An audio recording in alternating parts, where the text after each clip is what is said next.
Welcome back. I'm Juliet, and thank you for joining me for my chakra balancing practice today.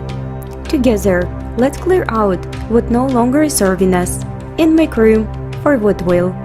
In this practice, we will work with all 7 chakras, which will help you to resolve any negativity holding you back, so you can become a lighter, brighter, and happier version of yourself. So first chakra, we will start to work on today, Muladhara, or root chakra. Working with Muladhara chakra will help you to determine if you are always in survival mode or on guard. It will help you to move in more peaceful, balanced, and safe state. Healthy and balanced Muladhara chakra will provide you with safety, stability, physical power, sexuality, and a lot of life energy. However, imbalanced root chakra can cause a lot of physical imbalances in the lower body. So let's begin our practice by stepping into the plank pose, waking up entire body, flow through to your upward facing dog, and then we will meet in the downward facing dog. Downward facing dog. It's a great asana to wake up entire body. Together, let's dive back to the plank, then upward facing dog, and back to the downward facing dog. Hopefully you're getting warmer now. So the first asana for Muladhara chakra we will practice today is the crescent lunge. So take your right leg up, activate your core, and make your way to your crescent lunge or Anjaneyasana. It is a very dynamic standing yoga asana, which integrates all the muscles in your lower body. Step back to your plank now, then upward facing dog, and then back to the downward facing dog. We will repeat the crescent lunge from the other side now. So bring your left leg up and step forward in between your hands to your crescent lunge. Stay strong, steady, and use your breathing. Crescent lunge, straighten the hip flexor and therefore stimulating the root chakra. So let's make a transition back to the downward facing dog. Let's keep working on our root chakra. And the next thing we will practice is the Warrior 1, Warrior 2 flow. Take your right leg up and step forward to your Warrior 1 or Virabhadrasana 1. Stand on your mat with your feet 3-4 feet apart and your back foot turned about 45 degrees in. Keep connecting firmly with the ground. On exhalation, open your arms and align them with your shoulders. Keep stretching your arms away from the midline. On exhalation, flow back to your Warrior 1. Take a good breath and open up to the Warrior 2. Feel stability in those legs and feet. We will repeat this flow one more time. Move gracefully, Warrior 1 and then Warrior 2 again. Warrior flow builds a great stability in the lower back, legs and feet, providing strong foundation and strength for entire body. So let's make a transition back to the downward facing dog. Rest for a couple breaths and repeat this flow from the other side. The root chakra is a foundation for safety, stability, and the trust. Therefore, it's very important to keep connection with the earth. So let's step forward for the Warrior 1. Take a big sweep and extend those arms. Keep on breathing steady and connect with the earth. On exhalation, open your arms to your Warrior 2 position. Gaze forward and keep those arms engaged. Keep your spine long and your shoulders aligned over the hips. Let's make a transfer back to the Warrior 1. Flow back to the Warrior 2 now. Breathe steady and visualize a really red color at the base of your tailbone. Let's repeat this flow one more time. Cultivate feelings of being grounded and being safe. Take your energy from the earth and you will call on your root chakra for the strength and determination. Great work, guys! So now we feel more grounded. So let's make our transition through the plank, upward dog, and back to the downward facing dog. We are ready to start to work on our second chakra, Svadhisthana, or Sacral Chakra. This area of the body relates to any creative relationship, including sexual relationships. So let's step forward to our low lunge and start to work on our hip openers. Hip openers offer deep release, which can be very helpful when dealing with resentment, anger, or blame that surfaced when we work with this chakra. Holding this low lunge, make sure that your hips are squared and you are not crisscrossing your knees.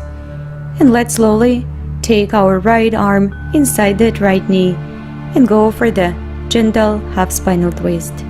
Now take your left arm outside of that right knee and go for another half spinal twist. Very good work. So now, let's come back to the center and sweep those arms up and allow your body to melt a little bit deeper into that lunge. So now, step back to your plank and make your transfer to your downward facing dog.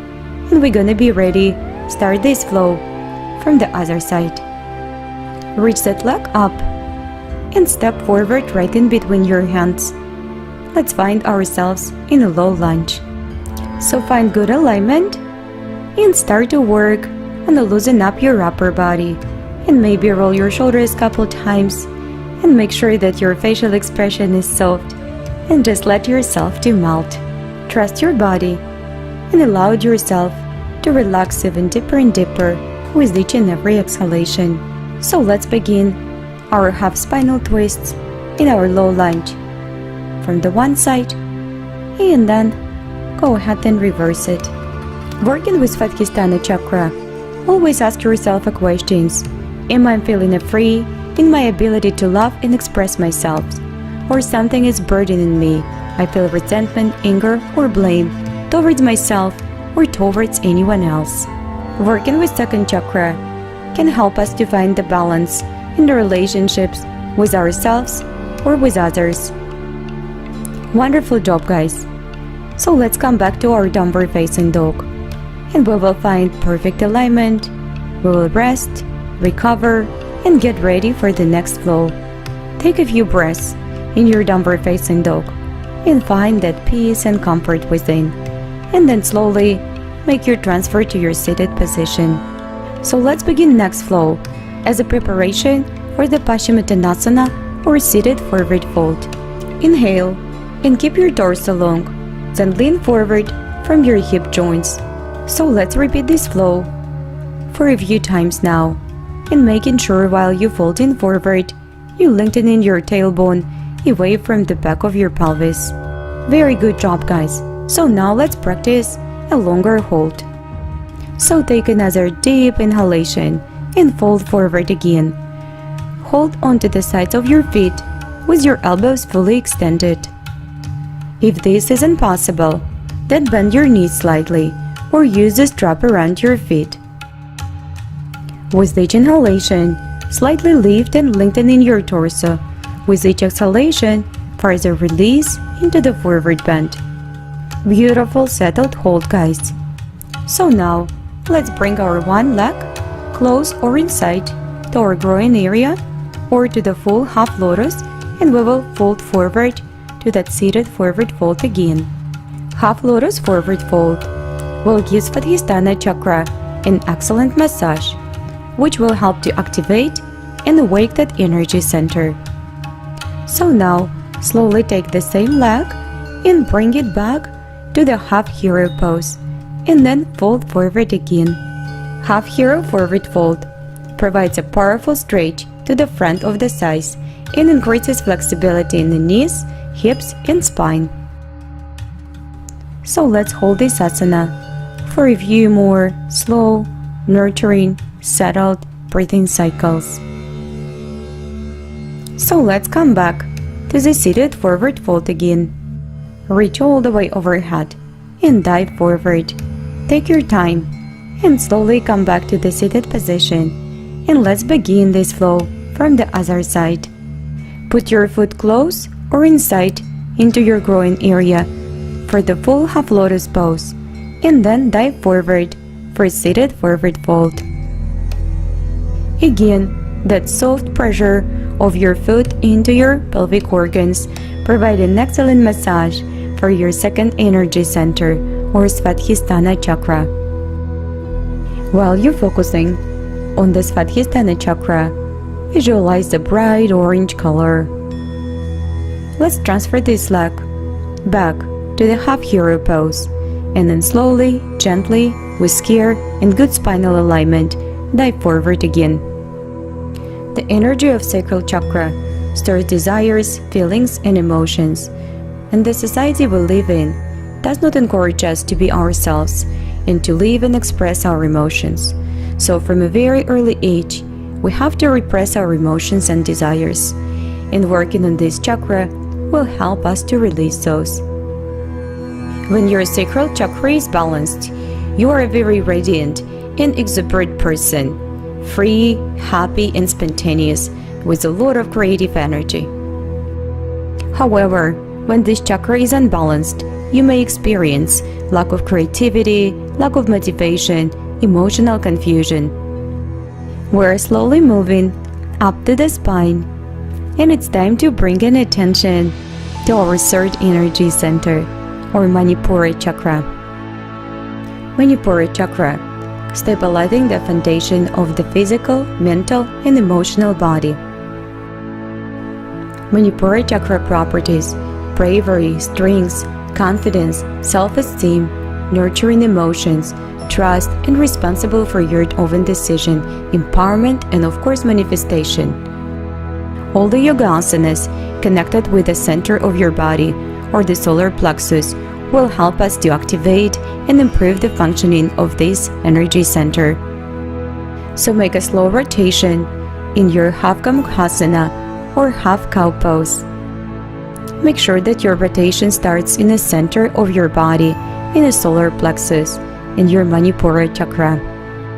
Of course, all chakras are interconnected, and by working on one specific energy center, we definitely have an impact on all other chakras. So let's repeat this flow from the other side now. Seated spinal twist pose in a half cow face pose is a very effective asana for the third energy center, or Manipura, as well as for Anahata chakra, which we're gonna talk a little bit later. People with weak solar plexus chakra see themselves as the victims. They pessimistically walk with their heads down and very often put up with a poor treatment. They have low expectations and low aspirations. They're very shy and rarely take a leadership role, but they quickly and sarcastically can put others down. People who feel that their ideas and words are never heard and always ignored most likely have a significant imbalance in their solar plexus chakra. By concentrating your attention on healing this chakra, you can overcome shyness. And your solar plexus chakra can be activated not only when you practice the right and correct asanas, but as well when you master the courage to do something what scares you, speak up yourself, and exert your willpower and self-control. So let's reach up now and settle for a few more nurturing breaths in our seated forward fold. So we're ready to begin to work on our fourth energy center, or Anahata chakra. Let's begin our reverse tabletop flow. Move slowly with a full attention and intention inside your heart. Anahata chakra carries energies of compassion, unconditional love, and forgiveness. It is also how we feel self-compassion and unconditional love towards ourselves, and then of course, share it with others. So lie on your back, bend your knees, and bring your heels towards your sitting bones, Siddhabandhasana. Press your feet into your mat and lift your pelvis towards the ceiling. Press your feet in your upper arms into the mat and squeeze your thighs towards one another. Release the hips to rest and then repeat. Keep lengthening your tailbone towards your knees and keep your chin over your chest. Rest and repeat one more time. Consider your Anahata chakra, or fourth energy center, at the bridge between the lower chakras and the upper chakras. Close your eyes. Focus on the spaciousness in your heart and visualize deep, bright green color. Slowly release your hips and let's give our knees a good quality hug to release the tension from your back. Keep attention in your heart and focus on the joy and peace. So let's make a transition to our knees, and we will begin the next dynamic flow for our fourth energy center, or Anahata chakra. Move dynamically and energetically with a calm and settled mind. since the heart chakra connecting the lower and upper chakras. In other words, this chakra acts at the center of integration of earthy matters and higher aspirations. So by working on understanding and balancing our heart chakra, we will bring in our life more joy, more peace, more kindness, more patience, love, harmony, clarity, compassion, purity, and understanding. On the other side, people with a weak heart chakra can appear overly defensive and having a hard time to be able to forgive others. They can have an excessive isolation and a big fear of intimacy, very closed down. So it's really important to bring attention to our heart and first develop love towards ourselves and then love towards others. As we experience opening of the heart chakra, we also experience a deeper understanding of love and connection. Let's start to come out and we will make a transfer on our knees. Let's focus on our fifth energy center or Vishuddha chakra. Vishuddha chakra is all about experiencing the inner truth and choosing the right words to reveal the truth. Speak and listen attentively with compassion. Speaking your highest truth doesn't mean you're allowed to be hurtful or critical. The truth from your heart, your spiritual essence, has to come across as a kind and compassionate truth. In ancient wisdom, there are 3 gateways you should cross before you're speaking. First, ask yourself, is what am I about to say true? If so, proceed to the second gateway and ask, is what I'm about to say necessary? And if so, and the answer is yes, go to the third gateway and ask yourself, is what I'm about to say kind? Speak in your highest truth, that means speak kindly. Roaring lion pose is an excellent asana to activate the throat chakra. Tone the back of your throat and exhale forcefully through your mouth, sticking your tongue out. Very powerful to activate the passive throat chakra. Bring your forehead on the ground and rest in your child pose. At the same time, we will start to work on our 6th energy center or Ajna chakra, third eye. The third eye chakra is the energy center in our body, which is responsible for reality, perception, manifesting, thoughts, and intuition. When you have a clear and harmonious third eye chakra, you are calm, self-aware, and possess foresight. You are not controlled or limited by the mind, and you find it easy to distinguish truth from illusion. As we experience the opening of the eye chakra, we also experience a deeper understanding of love, humility, and self-consciousness. One of the gifts of the third eye chakra is seeing both inner and outer worlds. And the energy of this chakra helps us to experience clear thoughts and the gift of self-reflection.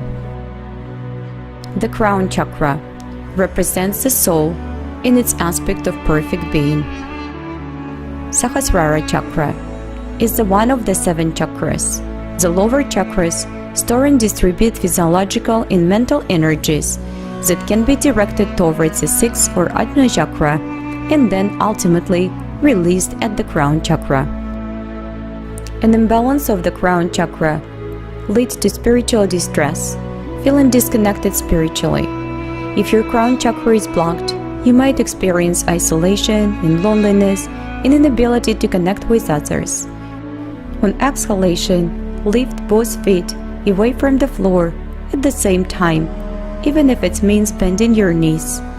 Turn your upper thighs slightly inward and press your feet actively towards the sky. Do this pose close to the wall at first, which will keep you safe should you lose your balance. Also, keep in mind that you should place very little weight on your head. Instead, use the strength of your arms, shoulders, and core. Sahasrara chakra. This chakra is a gateway to enlightenment, the place where it's no longer possible to experience yourself as separate from anyone or anything.